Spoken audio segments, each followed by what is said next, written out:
If, like me, you've been camera trapping for a while now, you'll have realised that demand for camera trap equipment has gone through the roof. With lockdown and COVID here for the last year or so, people have been photographing the wildlife in their own back garden, and that means that all the equipment, including flashes, has been really hard to come by. Now, I've been using the Nikon SB28 for the last few years, but this flash was discontinued years ago, so with a very limited supply of them, the price of them on eBay has gone through the roof. I saw one on eBay sell for £124 last week. That's pretty crazy. Us camera trappers have all been waiting for someone to deliver the goods, and as always, Camtraptions have given us just what we hoped for. Look what arrived this morning. I'm very thankful to Camtraptions, who have very kindly sent me the Z1 flash and its accessories for free to try out with my own camera trap to see what I think of it. So I think we better open it up and check it out.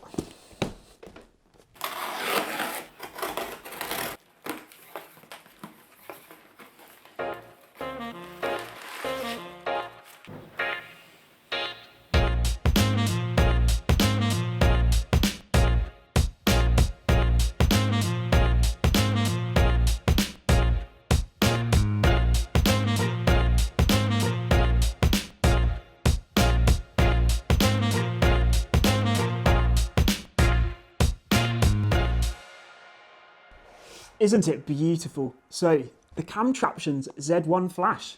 That's the name they've gone for. I like it. So the box itself, all black, as per the Camtraptions branding. And of course, it's got the logos all over it. And a reminder to share your camera trapping images to hashtag Camtraptions on social media. I think it's time we better open it up and see what it looks like. It appears to come in three parts then. We have a hot shoe mount to put on the base of the camera flash, and then a manual here, the Z1 Flash Camtraptions user manual, and then the flash itself, which I have to say comes in a very nice velvet carry case. And here it is, the moment we've all been waiting for. Wow, there it is, the Camtraptions Z1 flash. Initial thoughts. It feels slightly heavier than the Nikon SB28 that I've been using previously, but it's also a little bit bigger, but it does feel a lot sturdier. The Nikon SB28 was very plasticky, whereas whilst this is made of plastic, it has got some metal elements to it, I feel. So it gives it a bit more weight, which, you know, makes you feel a lot happier putting it out in the field, because it's far less likely to end up breaking. Now, if we look on the back, apart from the Camtraptions Z1 logo, you wouldn't be wrong for thinking it looks suspiciously like the back of the Nikon SB28. But I think that's great, because I think it will make the transition very easy for a lot of photographers, including myself. And I mean, it's got a very simple button layout and a very nice on-off switch, which, unlike the Nikon SB28, which had a horrible button that you had to press and hold, that will just make it all a little bit easier for you. And it appears to have, that looks like it may be able to act as a slave as well, which is brilliant for being able to deploy multiple flashes out, and it means you won't always have to rely on having wireless triggers. Well, I think it's time I quickly read over the user manual, and then we can see exactly what this flash can do. Wow, so where to begin? There's a lot to talk about here, but I have to say it's all very well explained in this very helpful manual that they've supplied, and it's even got on the back some recommended flash settings to use depending on what distance your flash is away from the subject, and also what the settings on your camera are. So the aperture and the ISO, and how they'll influence the brightness of the image depending on how close and how powerful the flash is, which I think is really helpful, especially for beginners, but also, you know, I think even for people like me, you know, I've been doing it a few years now, but it can be sometimes slightly daunting setting up flashes. And so something like this is just a really great how-to guide, which can really help you when you're out in the field. So there appear to be three settings on this flash, which are really useful for camera trapping. Firstly, you've got manual mode. Now this is the mode I usually use, and this allows you to manually set the power of the flash. And it seems to be a pretty standard flash in terms of it can go between full power, which is 1/1, all the way through to 1/128th power. Now I usually shoot at about 1/16th, so that's great. and you've got that full range of availability in terms of the powerful nature of the flash.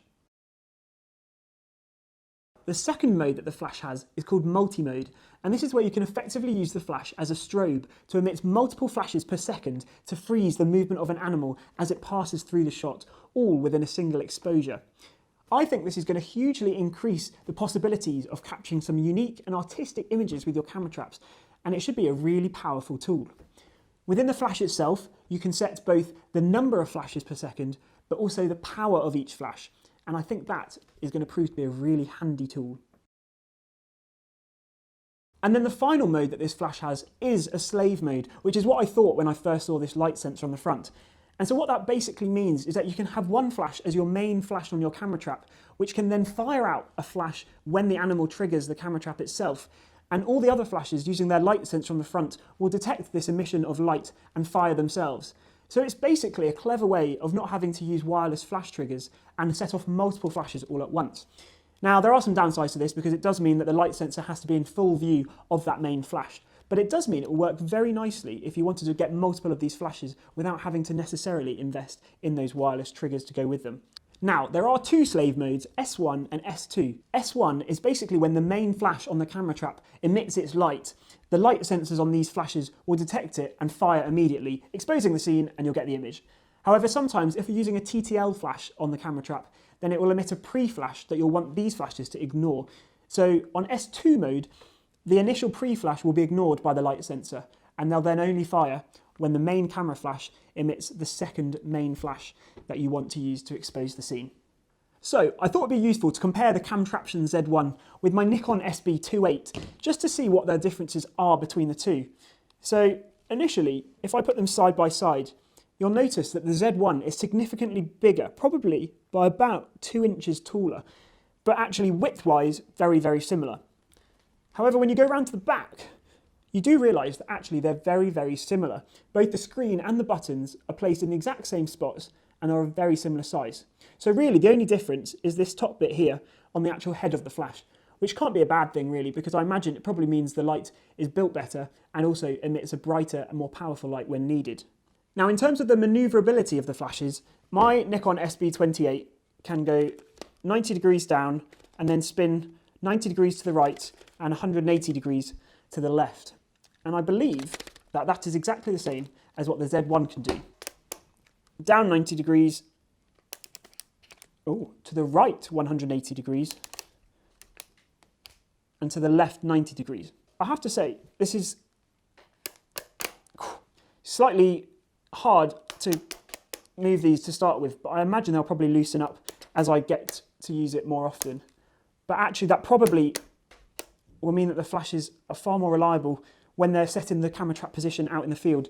You can really dictate exactly where you want the flash to be pointing, and you know that it won't shift. The next thing I thought we'd do is, given we have both flashes here, I thought I'd weigh them with batteries in so you could get to grasp what the differences in weight are. That's coming in at 445 grams with batteries in on the Nikon SB28. Now I've put 4 batteries in the Camtraptions Z1, and so when I weigh that one, it's coming in at 462 grams, so only 17 grams heavier than the Nikon SB28. So we're talking barely any differences in the weight, negligible amounts I would say. Having played around now with the Camtraptions Z1 for a while, the user interface is very straightforward and it's so simple to use. You have a mode button which lets you scroll from manual mode into multi-mode, into slave 1 mode and then into slave 2 mode. And then you have your 2 buttons down the bottom that you can click to go more powerful or less powerful. And it's as simple as that. And so the big question you're all probably asking is, what is the battery life like on the Camtraptions Z1 flash? After all, camera traps, you put them out for an extended period of time, so the battery life is of paramount importance. Now, this is where things get interesting. All previous flashes that I've used with camera traps have had a standby mode. This is where it can effectively sleep and will then only power on properly when an animal walks through and fires the camera. However, Camtraptions listened to the feedback from photographers all over the world, who some were reporting that their camera traps were firing before the flashes themselves had powered up, and so you'd often end up with the first photo in a burst looking just like this. And so a way of combating this is by removing the standby mode, and that's exactly what Camtraptions have done. Therefore, the Camtraptions Z1 never sleeps. It's always on and thus always ready to fire. Now this is great because it means you're never going to miss your shot and the scene will always be perfectly exposed on the first shot of every trigger. However, it does mean that the battery life can be compromised. So I've been told that with batteries in here at full charge, you can expect 2 to 3 days of battery life on a single charge with the Z1 flash. Now this doesn't sound like much, but actually that's quite a long period of time for the flash to always be on for. However, I have been told that Camtraptions are developing an external battery pack which will be able to connect to the Z1 flash to extend the battery life significantly further. So it's been a few weeks now, but inside this box is a very exciting delivery from Camtraptions. It's an external battery for their Z1 flash, and I think we better check it out. Camtraptions have released 2 external batteries, and these will extend the battery life of the Z1 to allow you to leave your flashes out in the field for longer. Now they've gifted me the 6-volt 5 amp hour battery, which is coming in at £29 plus VAT. And this is incredibly useful because this will extend the battery life of your Z1 flash by up to 1 week. They've also got a second battery, a 10 amp hour, which is coming in at £49 plus VAT, and that will extend the battery of your Z1 flash by up to 2 weeks, which is really useful because it will then mean we can leave our camera traps out in the field for an extended period of time, and we know that the flashes will be powered throughout. What's also useful is you can double up your batteries as well. So you could buy 2 5 amp hour batteries to provide 10 amp hours of power to your Z1 flash and charge a single flash. Or alternatively, you could get 2 10 amp hour batteries to charge 1 Z1 flash, which could therefore extend the battery life even further. To connect your external battery to your Z1 flash, you must also purchase this connection cable, which is coming in at £18 plus VAT. Now it may seem a little bit clunky having this box attached, but this box is critical to ensure that the flash performs as best as it can.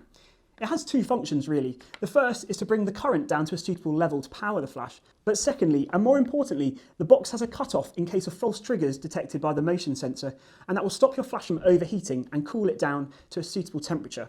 And so there are 3 cables attached to this box. One end plugs directly into the flash, another end plugs directly into the external battery, and then the final end plugs directly into the wireless receiver. And here it is, the final setup with the Z1 flash, a 5 amp hour external battery, and the wireless receiver attached. But what I didn't realise until I've set it all up is that this battery can be used to power not only the flash, but also the receiver via this connection cable. And so what it means is that whilst you're adding weight with the 5 amp hour battery, you then no longer have to use the internal batteries in the flash or the receiver. And so actually, the difference in weight is fairly negligible, but it works a charm, and it means my Z1 flash can be left out in the field for a much longer period of time. And included with every external battery is this very useful grippy strap, supplied by Camtraptions, which allows you to make the whole setup as compact as possible. Well, there we have it guys, the Camtraptions Z1 flash. And I have to say, I'm incredibly impressed.